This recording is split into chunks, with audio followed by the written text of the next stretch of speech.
বে ওই এই তোর দরজা খুলতে এত টাইম লাগলো কেন?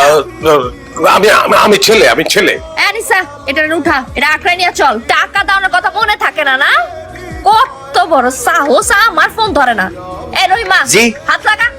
এই খবরদার কোনো টাকা চল, চল, আরে ভাই চল। খবর আছে চল কাটিবি কি করতেছেন কি আমার সমস্যা কি আমি কি করছি আমি তো কিছু করি আরে কি বের করে এই যে ভাই কি বের করার দরকার নাই দেখেন তো নেন ধরেন। এই টাকা কেন এটা কিসের টাকা আপনার বাবা এতদিন পর্যন্ত সুদে যত টাকা দিয়েছে সব ফেরত দিলাম।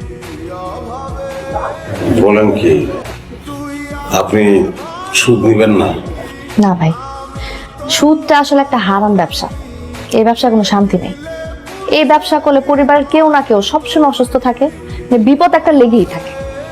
আনিস বের করো।